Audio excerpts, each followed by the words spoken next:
Hey everybody, I'm here today with Kelly Cox from Share the Drop, and she's going to tell us a little bit about her company and how it got started and who she is and her background. So, Kelly, could you introduce yourself to everybody and let us know who you are, what Share the Drop is, and how you got into this? My name is Kelly Cox. I live in Charlottesville, Virginia. I am a former therapist. I specialized in working with victims of domestic violence and sexual assault. Um, that was a career that I thought would never end, and I burnt out. I then made a crazy switch to yoga. I owned and operated a pre and postnatal yoga studio here for a decade. We closed during COVID. During that time, I became a birth doula. I am obsessed with all things birth, pregnancy. I ask random strangers things I shouldn't ask them, but they usually talk to me, so I keep doing it. And then I started with this kind of therapeutic lens on and working with clients. I started to really key in on the anxieties surrounding perinatal period, but in particular breastfeeding and how it can cause so much stress and anxiety, feelings of I'm not good enough. I can't do like the most natural thing I'm ever supposed to do. And so all of those things together started me on this journey of how can we support parents who are feeding a little bit better. So I kind of became this local milk broker, if you will. Clients would come to me and say, I have so much milk. One client was like, my husband is so upset because he can't have frozen pizza in their freezer. And so I've got to give away this milk, funny things like that. But then more serious, I had clients who had just gotten diagnosed with breast cancer and they're like, how am I going to feed this baby? And so I was constantly sending them to these very popular Facebook groups, which do a fantastic job of helping normalize kind of peer-to-peer milk sharing, but it's clunky, time consuming. There was really no instant technology with it. And so in 2017, while I was still doing all this work in my studio, I was diagnosed with breast cancer. And it was at that point where I really saw a huge influx of mothers saying, hey, I'm also a survivor. I've gotten frozen eggs. I want to be a mother. How am I going to get milk? And my answer was always like, I'll get you milk. And so when the pandemic started and I closed the studio, I enjoyed some quiet time for about 4 days before my mind was like, oh my gosh, what are you going to do? And so that's kind of where Share the Drop started. I formed an LLC in 2020. And then I went through this crazy process of I'm the least tech savvy person ever. Like, how do I get an app built and like doing all these things? And we were working remote. So Share the Drop is a web app. We connect any woman with excess breast milk to any family that needs it. But the key feature is we do it based on zip code because shipping milk is very, very timely and very costly. I wanted families to be able to connect locally so that they could share milk maybe same day, but also kind of join others in their community who are going through the same thing in life. They're having babies the same age and talking about who's their pediatrician, what school will they go to, all of these things. And so, you and I have talked about like community being at the heart of everything we do. So Share the Drop, I want to make sure that we get all babies breast milk if that's what they want. I am in no way, shape, or form anti-formula. This is all informed consent. But if families decide that this is what they want for their babies, I want them to be able to get it and then altruistically go build their own little tribes of community support. I love that because ultimately, if we're going to use technology and move into the future, we still have to have community at the base of it. So I love that you're bringing it back. You're using technology to create community, which is the way I think it should be used. I hear a lot of people say, I don't like all that because I would rather be in person or in my community. Yes, of course, we all would. Like being in person is the ultimate, but we can also use these tools that we have in this modern world to connect to community. You're in Virginia, I'm in Los Angeles, so and by the way, we talk a lot. So we talk a lot like this. We've never met in person. But, it's really funny. Kelly and I met because she met my web designer, who's also based in Virginia. And she and I have never met in person, but we talk a lot. And I feel like I know both of you very, very well. Yeah. So I do like that aspect of that. So I want you to talk a little bit more about the breast cancer piece because I feel like this is something we don't talk about a lot. I know you can have breast cancer and then have to make decisions about how to do how to family plan. But you can also, discover that you have breast cancer in postpartum while you're trying to feed. So that brings up a lot of complications. And I feel like this is a topic that we're not talking about publicly so much. So could you talk a little bit about your work with breast cancer and milk sharing? Yeah, well, first of all, I love my mother and my aunties, but they did this horrible thing to me, which told me that, oh my gosh, you have to go get a mammogram and it's the worst experience ever. And so the night before my first mammogram, I was just so nervous, like what's going to happen? I mean, the easiest thing in the world. The hardest part about getting a mammogram is you have to stay perfectly still and not breathe for like 5 seconds. It's fine. So that needs to be said. But I went my first year, and then of course they saw something. I had to go back. There's this funny story about the hospital here. It's just like this parking lot, and so my issue of going back was like, oh, I have to deal with that parking lot again. But I went back, and they're like, oh, it's nothing. And so then the second mammogram I got, they called me. They're like, we saw something. I went back, it was nothing. And so the third year of getting a mammogram, my doctor had made me the appointment. And when I found out the time, like it didn't work for me. I was on call for a birth, and I just had so many things going on. And so I called to reschedule, and they told me that I couldn't get in for, I think it was like 8 months. And I really love my doctor about it. She's one of those women that you just don't want to make mad. So I was like, okay, I'll go. And then it was at that point they called me back. I again thought it was nothing, and then ended up in a biopsy. Anyways, I was diagnosed on April 11th, and I was having my first surgery, bilateral mastectomy, June 1st. So I had 6 weeks, but that whole 6 weeks was appointment after appointment after appointment. And it was so much information. And so I had gotten some really good advice to never ever go to an appointment alone because there's so much thrown at you. And so I would take a friend to every appointment and they would take notes and kind of help me, which was great. But in the beginning, I had insight to it. It just was still in a milk duct. It was contained. It was basically stage 0, but I had to test for, because of my age, I was 42 at the time. I had genetic testing done, which revealed that I had BRCA2. So the BRCA2 mutation is high correlations with breast cancer, ovarian, melanoma, pancreatic cancer. So I had bilateral mastectomy, and really was kind of thrown into that there. Now, hindsight, I wish I had done some things differently. I had an oophorectomy, which means I had my ovaries and fallopian tubes taken out. Also went into menopause pretty much immediately.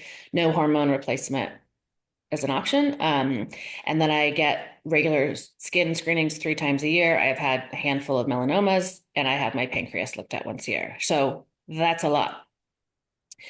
Um, but mine was I did regular exams. It was not something I could have found, and so it just was found by that mammogram. I tell my clients all the time because I work so much with pregnant women and then perinatal women. There are going to be changes in your breasts, and don't just think that if you find something, it's related to breastfeeding. Don't just kind of like write it off because you've had this little mastitis or you have a clogged duct. Like every single time you're worried about something, go have an ultrasound, talk to your doctor, advocate for yourself. Because I was so lucky to have caught it so early, but I've had friends or known people who have like just kind of ignored something and ignored it, whether that was they didn't have time, they just didn't want to think about it, or they thought it was nothing. And then it's stage 3 or stage 4, and then the prognosis is clearly much different. And so all pregnant women, if you notice any changes that are just something is just telling you this isn't right, but especially when you're feeding, please make sure you're seeing your doctors on a regular basis. Um, and in terms of like family planning, for me, I never wanted children. Despite all the work I do, it just wasn't something that occurred to me. And so losing my breasts, and like the oophorectomy was, other than the immediate menopause, that part was awful, but that wasn't a loss to me because I wasn't like, oh, now I can never have children. But for others, it could be a huge loss. And so then they have to go through this kind of rushed period of time where they're making all these medical decisions, but also they have to do family planning, which might be injecting yourself with hormones so you can produce enough eggs for egg retrieval. Um, it's just there's so many complicated facts to it. So if you have time, my advice always is if you have time, get a second, third opinion. Talk to as many breast cancer survivors as you can. I, on a regular basis, along with one of my good friends who's also a survivor, we just talk to women in our community and we tell them our experience. I mean, I get asked all the time, hey, will you come over to my house and like, can I see your implants? And like, can I, because people don't know, right? And so Yeah. I can't tell you the amount of women in this town that have seen my breasts, and that's perfectly fine. It's education at that point. But yeah, ask all the questions you need to ask because it does affect you later on in life. And so thinking about a woman who really, really wants to be a mom and gets diagnosed with breast cancer and has to have mastectomy, that's not only like losing parts of your body that, I used to call my former breast little capital A's, like or little lowercase A's. They were so tiny, but I love them. Implants, not a huge fan of, but like, so to me, it was a loss of a feminine part of me, a sexual part of me, which we don't talk about that enough. But for women who want to have babies, they're now being robbed of this experience of breastfeeding. And that can be huge, right? That can cause a lot of my body failed me. So you think about women going into trying to get pregnant, going into labor, being a mom. We can't going in with this attitude of like my body has failed me in the past. Is it going to again? That's a that's a dark place, right? And so, for doulas, or anyone working with these women, I think you really have to have those hard discussions with your clients. I talk to my clients a lot about any sexual trauma in the past because that can come up at birth. That can be very triggering. But also, what's going to happen around, and how do they feel about their breasts? How do they feel about being naked during delivery? How do they feel about having someone attached to you all the time, right? And so, yeah, for breast cancer survivors, there's so many other things like when you can't produce milk, does that bring back this, my body failed me again?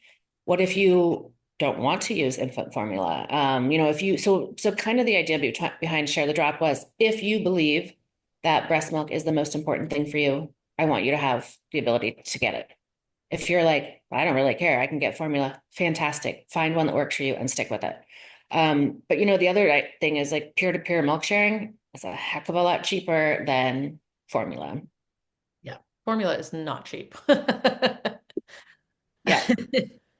And yeah, and then maybe you have to deal with like recalls or there's just like a lot of different stuff. And maybe you saw images of people breastfeeding and in your head, your pregnancy was going to end with that beautiful, feeling or image. And I love what you're doing because, there's so much criticism around pregnancy, how you achieve pregnancy, like, how people family plan. We've obviously got ridiculous legislation right now with people who have no idea what's going on. And, there's so much shame and criticism constantly towards people for their choices. And I love that you're bridging that gap, not just to provide milk sharing, but also to provide community, because it is in the exchange of stories that you feel heard and seen and safe and like you have an ally in this whole Yeah. Yeah. journey. Yeah. So I love that this is how you came to this work. Mhm. I love that you're doing this. So this is not just a local app though. You're trying to create local connections, but this is a national app, international. Okay. Yep. Yeah, it's in every state. I'd like to build it enough so that I could take it internationally. You think about kind of where we are in America with our ideals about how primarily women should do everything, but milk sharing has been done widely from the beginning of time, and it's much more acceptable in other countries. So I'd like to change that, and I do believe part of that is our kind of sexualization of breasts and the female body. But then thinking about this also, like a lot of parents are not women who have the ability to lactate. So, gay couples who adopt babies or use a surrogate, they may have very strong opinions on what they want to feed their child. They clearly can't lactate. Extended family caregivers, someone who's raising their niece or nephew or grandchild. foster parents. It's any caregiver who believes in the power of breast milk because it really is fantastic.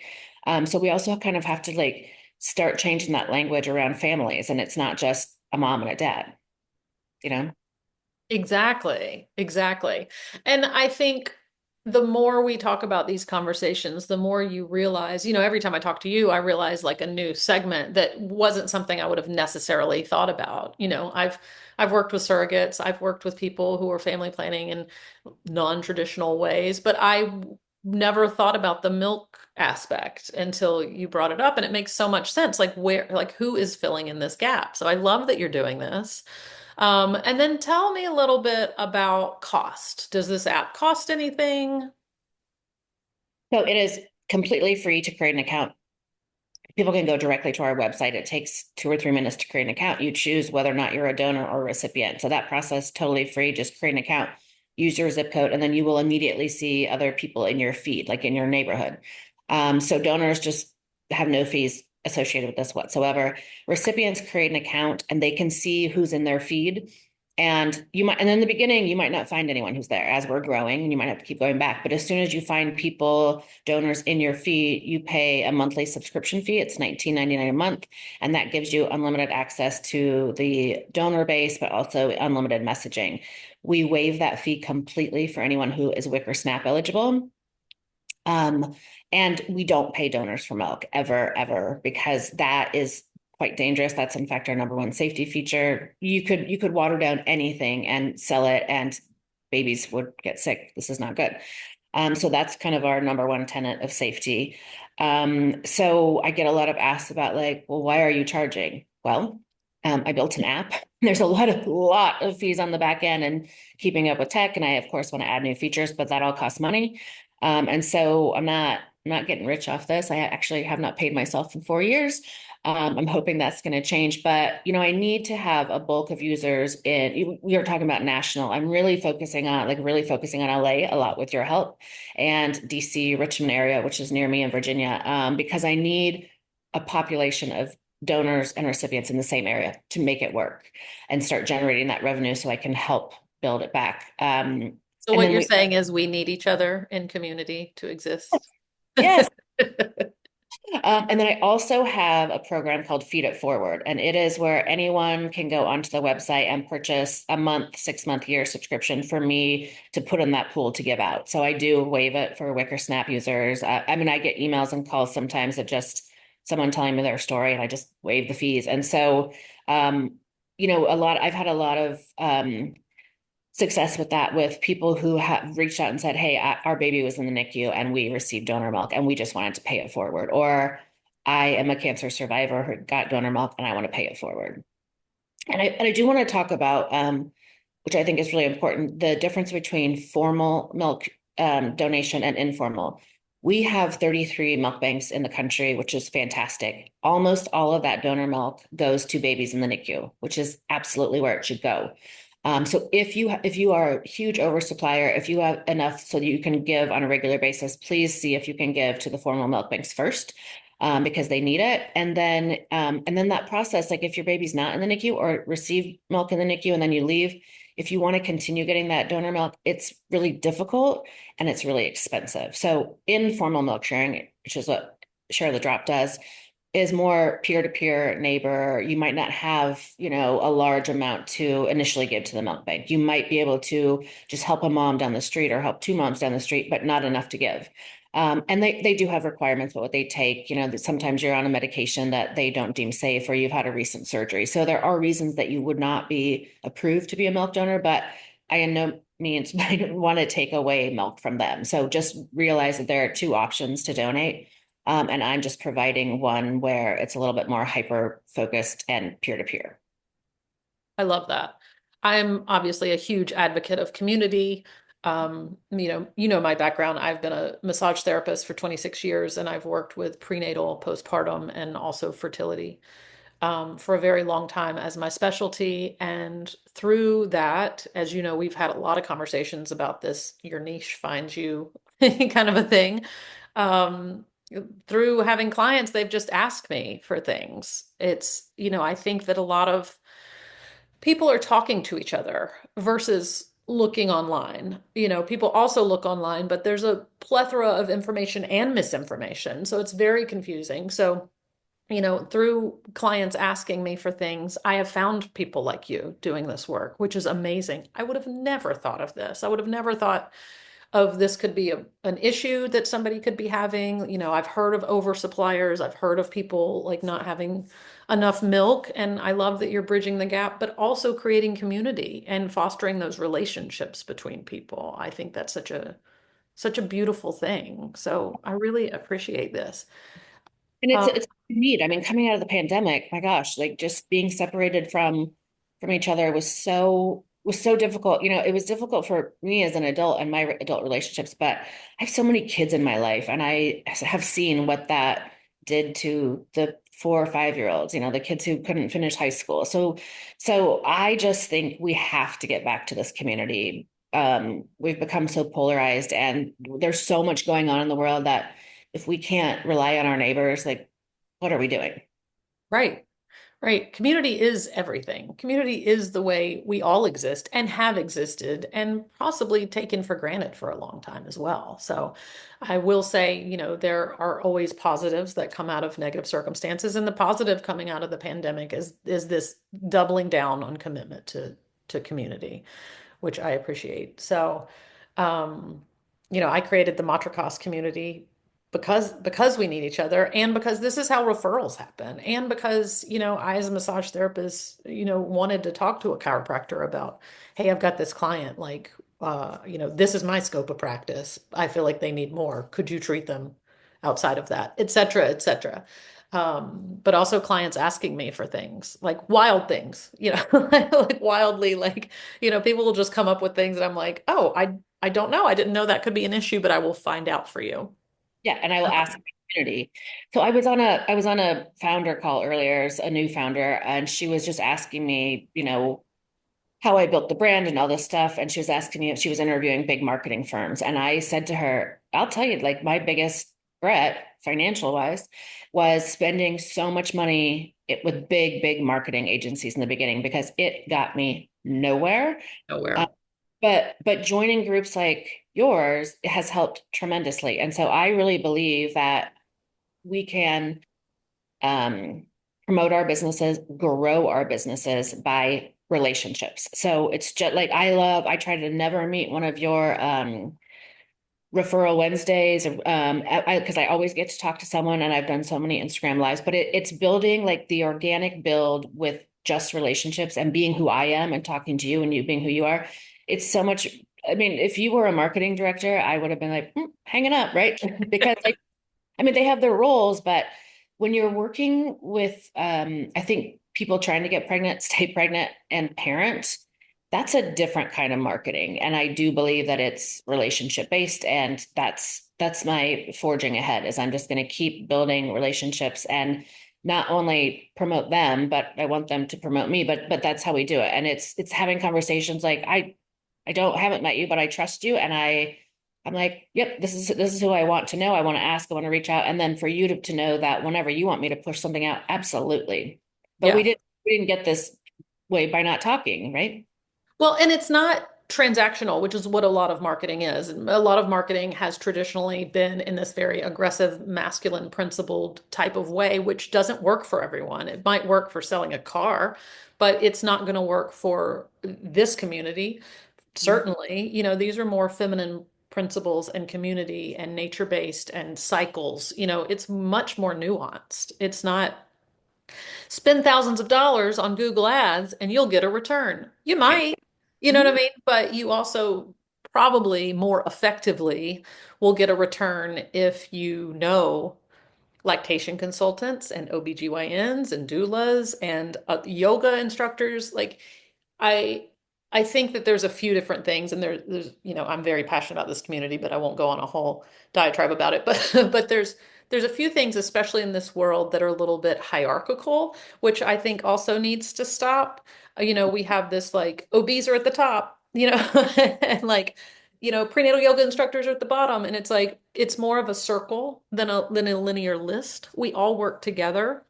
You know, your prenatal yoga instructor probably has more referrals for you and more time to spend giving those referrals to you. And we all need each other. There's not one that has more than another. Everyone is valuable, and we all have a scope of practice, and we all weave together and work together. Like, I personally am never upset or offended that my scope of practice ends at a certain point. And then I need to pass people off to a pelvic floor therapist I'm or thrilled about a chiropractor or an acupuncturist. it. Like, okay, I got to move on. Yes, I'm a huge believer in scope of practice and like know who your experts are. I am not, if a client is having trouble with a latch or lactating at all, I'm not going to send her to her dentist or a pediatrician. I'm going to send her to an IBCLC. Right. I'm going to send someone who needs specific pelvic floor work to a pelvic floor specialist. I'm not going to say just go do regular PT or go back to your trainer. I think scope of practice is so important and honoring where yours ends because that also helps other professions. Yes. And it makes you more valuable. Mhm. You're why would I promise that I could do any work that a pelvic floor therapist can work? If I see you a few times and we're working on hip pain and it's not changing, I'm referring out. We're Yeah. going to get you the help because then, like, you're just now it seems like I'm just taking your money. Yes. And there's an ethical line about that. To refer out, like, is ethical. And it is best practices. And ultimately, at the end of the day, we want to be paired up with the best clients we can. And we want the best practitioner and the most efficient people working in this space to work with the population that needs them. Yeah. I love that. And I love that you're offering for WIC and SNAP, that there's no fees. I think that's really important. Something that I'm very passionate about is also working with nonprofits. There's a lot of cool nonprofits working in this space. It's unfortunate that we have to create nonprofits to work in this space, but that is, the law of the land and, where we live. But I love that you're doing that. I think you're so, so, so generous, and just to create this whole app itself is brilliant, and I can't believe the field wasn't flooded with apps like this. This seems like such a no-brainer. Sometimes I meet people and I'm like, why was this not done well before? Yeah. So yeah, You've never done this before? I'm like, well, I mean, yeah. I saw a need and I took action. Yeah. And it wasn't it was a risky move. Like I sold my house initially for the initial build. Like it was, I am so passionate about this that for a variety of reasons, but I got so just downtrodden by hearing my clients, like I had an epidural. Who cares?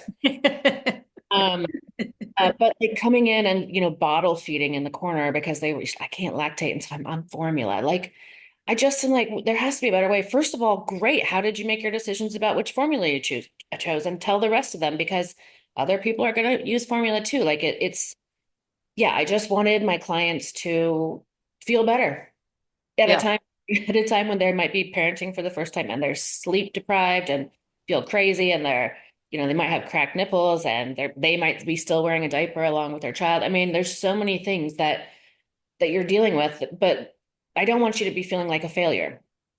And so if you can't produce enough milk, there are ways to get you milk. And so let's just take that off the table.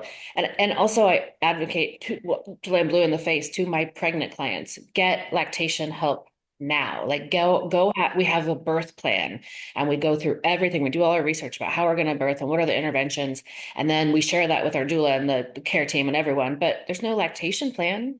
There's no feeding plan. I have found that the clients of mine who are breast cancer survivors or who are another couple who can't produce, they're making a feeding plan because they know they're like, oh, that's not going to come easy. And so if you think that, if you think labor is going to be breezy because your sister's just whipped her up, maybe do some more research. But if you think that, oh, I'm just going to breastfeed, we'll just babies out, put them on my chest, done. Like you got to get more education. Go to an IBCLC before because let's just prepare ourselves. And, preparation is key for sure, 100%. The thing about it that I don't think people realize is when you're in postpartum, that is a raw and vulnerable time. So you don't want to be meeting new practitioners. You want to do interviews with four lactation consultants to see if they're the right fit. Meeting people before you get to that stage, you know them, they're on call, you've already set that relationship up, you're comfortable with them. They might be coming to your home or they might be doing some virtual work, but you might be still in the diaper. You might be, you're probably not, freshly done up. You want someone that you know and trust. You Absolutely. don't want to start interviewing at that point. So, preparation during pregnancy for everyone that you may need and those people that you may not even know that you need is so vitally important. But this is also why we rely on our community. So, people like you and me have, I mean, lists at the ready for referrals for people. And also, when we refer people, we're not just thinking, oh, they need a doula. We're thinking what doula would be appropriate for this person? What would be the best match for this person? Yes. Yes. You know? Yep. Yeah. I was teaching a prenatal yoga class last night, and I gave out a massage referral to someone I have gone to and is well vetted, and it was great working with the pregnant body. I gave out a nanny referral for a very specific reason. I gave out a PT referral, like, and they're just, they're off the top of my head. Yep. Like my responsibility in my local community when I'm interfacing and teaching yoga or working with a client is to know who I'm referring at and not just like, oh, I always see them on Instagram or they place this ad. Mm-mm. Right. Yep. Yeah. I fully agree. Okay. I'm not going to take up more of your time because I know you and I could do parts 2 through I'm like, 7. you have hours today to do this. You just want me to shout out. You do such a good job of connecting. Like I don't think you should do anything else. I mean, I know you're doing your massage, but like that is your niche. You're so good at it. And so keep doing it. And I tell everyone about you. You might get more emails from me this week, like you should talk to this person because I think the community you're building could be huge. Uh, Yes. I mean, no pressure getting you more work, but I think every community should know about what you're doing, and I'm over here shouting it out. So thank you. Thank you for saying that. Yeah, I'm very passionate about this. I'm a natural connector. That's like just a thing that I have. And it's also like so exciting for me to match people together. Like when I see people do Instagram lives that I know met through like our community, it makes me so happy, or like, oh, we're planning this workshop together. Like I see it happen. Like we'll have a meetup and then I'll see things, happen between people. And it's just magic. And, when two or more come together, the results are exponentially it's just so important. It's so important. I won't preach about this all day, but I mean, I will, but but thank you for saying that. And, you get it. I think a lot of people do get it, and we need each other. We need each other to form this community. I found people were like up at 3 a.m. breastfeeding, looking, Googling through things, getting sold like crazy teas and stuff. And I was like, no, no, no, like, let me get you some vetted people so that you're not, way off on a tangent, wasting money, wasting time, not getting the care that you need, and getting frustrated. So, okay, I'm Sally Hayes. I'm the founder of Matrikas. Check us out. We are matrikas.com. And this is Kelly Cox. She is the founder of sharethedrop.com. And we can find you on all LinkedIn, social medias as Share the Drop. Absolutely. Great. And if you're in Charlottesville, Virginia, she is a doula and a yoga instructor just in her spare time Yeah. from Um, creating. anyone can email me at any time, ask any questions, give me feedback. This is horrible. I love this, whatever. Don't care. Kelly at sharethedrop.com. Just reach out and maybe I'll start a podcast and then you can be on it and that person emailing me can be on it. Let's do it. I love it. I love podcasts. All right. Great. This is our inaugural session of this podcast. Thank you so much for being a guinea pig. We're going to upload it and start the conversation. So proud of you. Bye. Thank you so much. Okay.